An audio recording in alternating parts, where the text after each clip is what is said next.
बघा की या लेक्चरमध्ये राज्यघटना कलम नंबर 3 आपली जी भारतीय राज्यघटना आहे त्या भारतीय राज्यघटनेमधील जे कलम नंबर 3 आहे त्याचा आपण जे लेक्चर आहे ते याच्यामध्ये आपण डिस्कस करणार आहोत। तर बघा आजचं आपलं जे शीर्षक आहे ते भारतीय राज्यघटना कलम नंबर 3।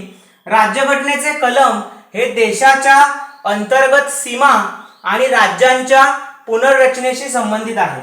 भारतीय राज्यघटनेचे जे कलम आहे ते देशाच्या अंतर्गत सीमा आणि राज्यांच्या पुनर्रचनेशी संबंधित आहे। म्हणजे काय की देशाच्या ज्या काही अंतर्गत सीमा आहेत त्या अंतर्गत सीमांचे जे काही प्रश्न असतात ते कलम नंबर 3 चा वापर करून सोडवले जातात आणि राज्यांच्या ज्या पुनर्रचना आहेत तर त्या राज्यांच्या पुनर्रचना सुद्धा कशामार्फत केल्या जातात, कलम नंबर 3। म्हणून राज्यघटनेचं कलम नंबर 3 यातलं पहिलं स्टेटमेंट काय आहे बघा की राज्यघटनेचे कलम 3 हे देशाच्या अंतर्गत सीमा आणि राज्यांच्या पुनर्रचनेशी संबंधित आहे।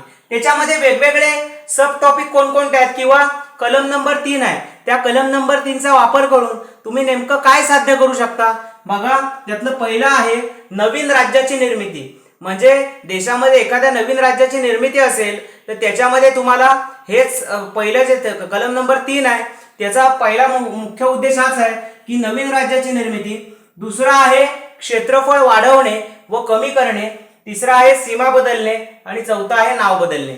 बघा की कलम नंबर 3 मध्ये आपण काय डिस्कस करतोय तर भारतीय राज्यघटनेचे जे कलम आहे त्याच्यामध्ये आपण काय डिस्कस करतोय बघा की राज्यघटनेचे कलम 3 हे देशाच्या अंतर्गत सीमा आणि राज्यांच्या पुनर्रचनेशी संबंधित आहे। त्यामध्ये पहिला आहे नवीन राज्याची निर्मिती।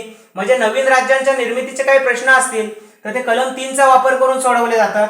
दुसरा आहे क्षेत्रफळ वाढवणे व कमी करणे। तिसरा आहे सीमा बदलणे आणि चौथा आहे नाव बदलणे।